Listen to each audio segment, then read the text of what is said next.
Marcus Buff Bagwell and Scott Norton. I mean, where do I start, brother? I do know where I start. We start with Marcus Bagwell. Marcus Buff Bagwell is going to Japan.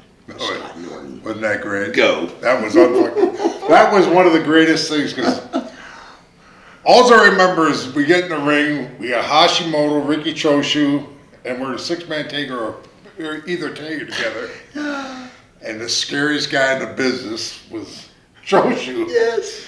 And Buff is sitting there, you know, and most guys come in and they're kind of meek.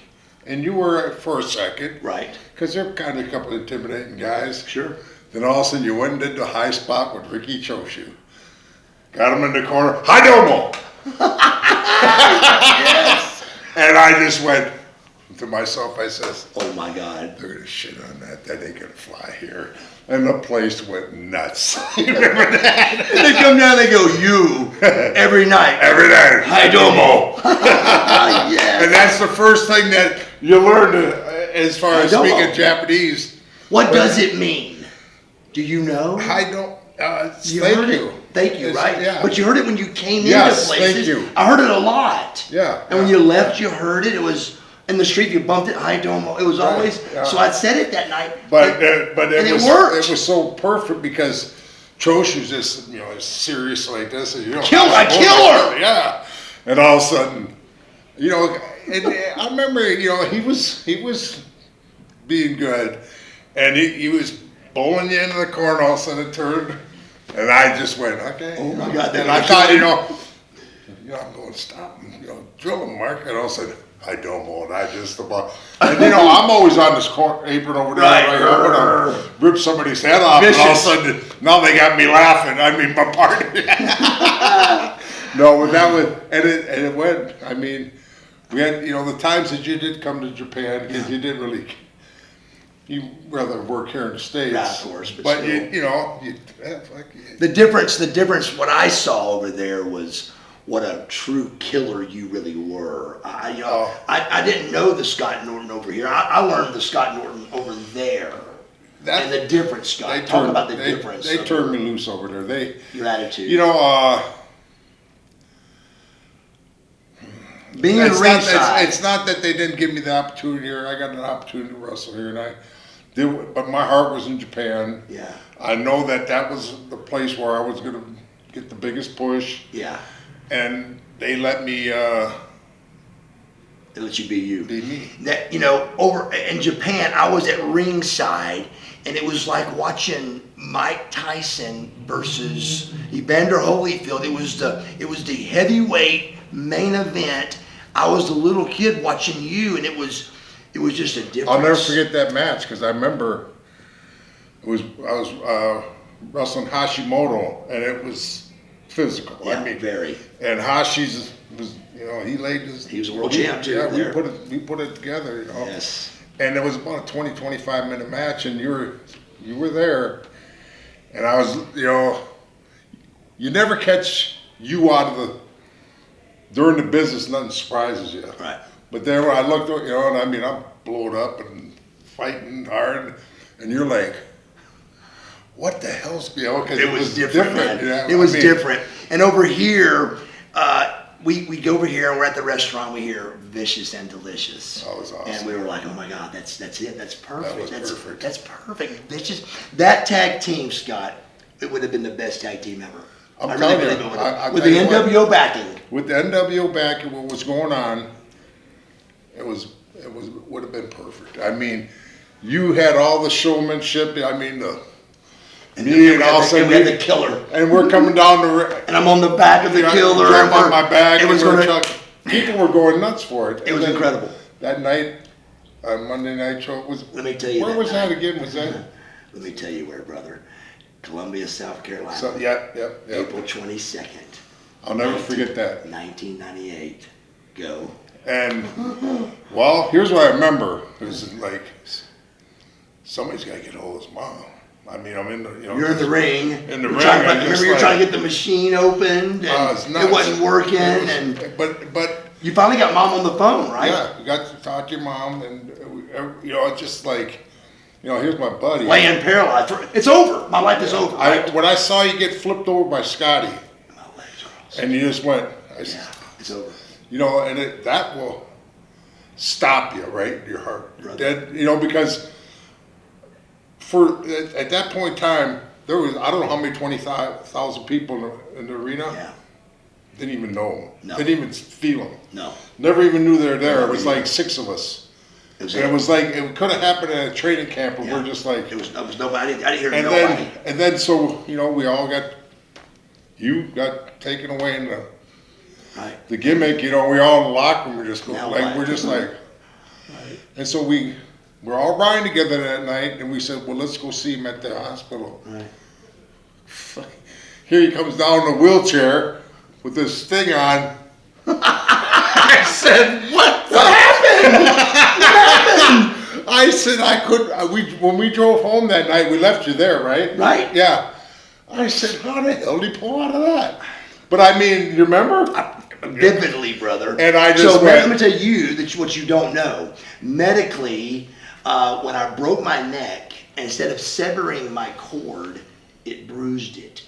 And when it bruises it, your neck swells, and when you swell as a human, you're paralyzed. Yep. Now, there's no letter that you're reading here, so we all think my life is over. Oh, it's over, brother. It's over. Yep. I don't know if you remember, but I went to when Danny Young got there, and I went to the hey man, I can go to high schools and like Christopher Reeves does. Right. I went to the Christopher Reeves thing. I turned a negative into a positive, and then right when I did that, Danny Young goes, "Your hand's moving."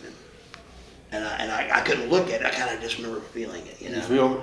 I kind of felt it, and then it kind of started feeling like a stinger. But then it was taped down to the board. They had the board out there, Right. and I was duct tape, and nobody will answer you if you're really paralyzed. I can move my fingers, but nobody will answer you. So for 3 hours, brother, you're duct taped to this board, and don't know really. I never knew that. Oh yeah, brother. So 3 hours later, CAT scans, all that. The doctor walks in and goes, "Set up," and I go. Set up? What are you talking about? I got a broken So neck. I start setting up, and it feels totally normal. But he goes, the problem is if you get pushed the wrong way. Yeah, you said over. something that night. Yes, you did. So I had to be real careful to get straight to the hospital. So the doctor couldn't do surgery on me for 3 days, but they didn't want me to work out or anything. So they put me in the hospital, kind of like jail.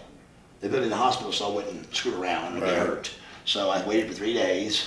And me and Eric White stayed drunk for 3 days in the hospital, and then I got surgery on it. Sounds like something.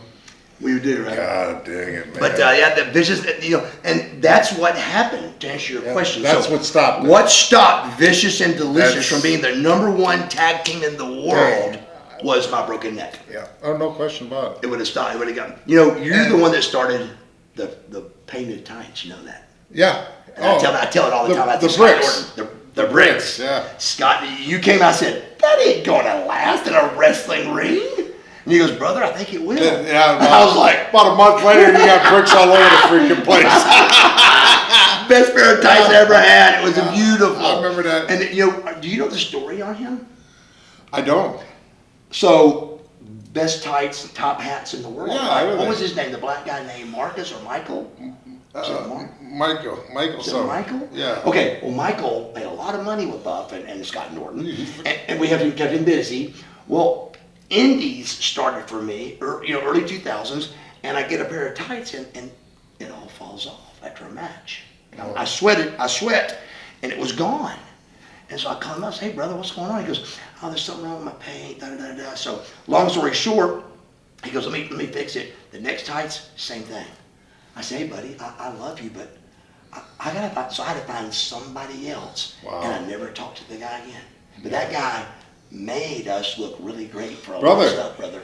He painted a pair of boots for me, and it was for like a 25th year match or something, or 20 year. And he painted the one. He says, "How's this look to you?" I says, "That is badass, man." It was, and I wore white, but these were black. So he says, "Well, you can take this one with you. Come get the other one later." I ended up with one boot. You're kidding? No. So he wasn't a drug guy or nothing. I have no idea. Really nice kid. Yeah. So anyway, But he fell apart with me too. Yeah, and I ended up selling that boot. Was probably the best piece of merch I ever had. Right? And It was so cool looking. yeah, it was Right. so well done. And the business guy in Atlanta bought it. And I said, "Damn!" I said, "Where's Mike?" Right. Because Mike. I mean, if we're selling these boots for that kind of price, Yes. we could make a couple pairs. I mean, he just kind of fell off. It Yeah, was really he's weird. gone. I mean, man, again, Scott, I just, every time I think about, even that night, Yeah. you know, coming out to the ring, I hopped on your back, and that for some reason you would click into that Scott Norton. Well, I'd guy wait for from you. Japan. I waited for you. Yeah. I'd come down the aisle, then all of a Here I sudden come. you come doing your thing, and all of a sudden you hop on, and all of a sudden I went. And then, yeah, you just went woman, and it was vicious and delicious, man. It really worked. And I think that they were ready for. I mean, Hall and Nash were great. I don't care. Yes, They're great. they were great. But they've been Hall and Nash for a while, and There's I'm time not for saying another. anything negative. No. Sometimes. Things get misconstrued a little bit. No, we're big. But we're no, huge I mean fans. it. We'd have been. Yeah, but we were going to be. Yeah, we'd have been gone. And I tell people, when I came back, you were actually in Japan, I think, and They never stepped. They never. nope, they put me with Steiner, Yeah. and Which was Scotty, right? and that worked too. Sure. Oh, And so- well, who couldn't? You put anybody with Scotty, Right. And then I mean, you and Scotty together. I know, but I always There's wondered. plenty of talent right there. Do you know it took me 3 years to realize we never won the belts? Because we were the Vicious and Delicious definitely were world tag team champions. Oh. No, we wasn't. No. But we would have been, brother. But the thing about it is, here's Masa Side used to tell me all the time. He says, "Scott, you never complain about not getting the belt."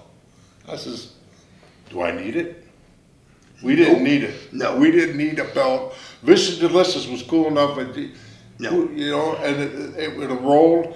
And you know, there's a thing about being the world champ. A lot of times, why sometimes you don't need it. You don't need sometimes it. you don't have to have it. Like Sting. Sting was one of those guys I feel that didn't need the belt. No. He just didn't need it. Well, you're Sting. You don't Sting need is. it. Yeah. I mean, you don't need the belt. Well, look at Sting. You got Beach Boy, whatever. Yeah. Then all of a sudden he went dark, and he went Scary Man. Yes. And I mean, not too many people. I mean, you don't take The baby faced blonde hair spiked up kid from Harley California. Race. Harley Race didn't go. I'm gonna be Harley for a while. You know, like Yeah. okay, Dusty Dusty did it a little Dusty bit. went from this, and all of a sudden they put him in polka dot shorts. He said, Yeah. "I'll show you ass." And he did. They did He show got him. him over like He a got him son of a over. bitch, yeah. I love But it. no, so yeah, Sting was definitely didn't need a belt. But not just Vicious and Delicious. Scott Norton and Marcus Bagwell, we became friends, and your friendship means a lot to me, buddy. I love you, I love you too, brother. and I've just always have loved you, and we just always had a special place. I loved always seeing you get tickled when I would tell you something, always something funny or something. Oh, we just- had we the had a lot of road laughs. trips. The Oh, road man. trips were amazing. Road trips. We're lucky. I mean, and you know, we were lucky enough to come in an era where pro wrestling's not like that today. I'm sorry, but it was like Flair, Dusty, Harley Race, that era. Paul Orndorff, those guys, and then all of a sudden we kind of came in after that, and it's just the best era in professional wrestling. Absolutely. And then all of a sudden, those little devices right there got on They sure the did. scene, and they screwed wrestling. I just remember something that's great. I remember, this is before Vicious and Delicious, before we're together, and I had just started wrestling as Buck Bagwell. And we're in Rome, Georgia. No, we're in Chattanooga, the UTC Arena. And I wrestle Diamond Dallas. Oh, it's amazing. Hold on. And I came to the back, and I knew it was a pretty good match. And Scott Norton pulled me to the side. Go. I watched the match. We were driving together. Wasn't together on that trip. Not that Nope. trip coming out of Atlanta. And usually, a match doesn't do much for me, But I just wanted to see, watch you in Dallas because it was dark, no TV, all the TV matches were over. By far, still, top 10 match I've ever seen in my life. I appreciate It was unbelievable. And I'm just going, now here's me peeking through a curtain I mean, I've been doing this crap enough. I mean, Right. you know, I don't need to, you know, but I was watching, you know, we're working together, we're friends and everything. And the match was amazing. You went 20. It was crazy. I mean, yeah. these people, that crowd, boom. And you know, you left them happy. You Yeah. did. I know when you got in the back, I mean, Terry Taylor, Eric, he wasn't there, but that's what, you know, Yes. you did My what, job. you did the job. Yeah. You left the people happy, Yeah. and that was an awesome match. I really found my niche, and man, and to see your face, it made me feel so good. You were like, man, you're on to something back. Brother, I said, that was beautiful. Keep doing what you're doing, Because brother. it was. I mean, that was good. I remember that, and I was, you know, there's a drive home. Pretty Oh good yeah, drive, you know. yes, absolutely. And but I said I got to stay here till that was. Well, thank you, and thank you for doing this. Oh, bro. I love you, buddy. Kidding, and love you. Thank you, man. All right, thanks, buddy.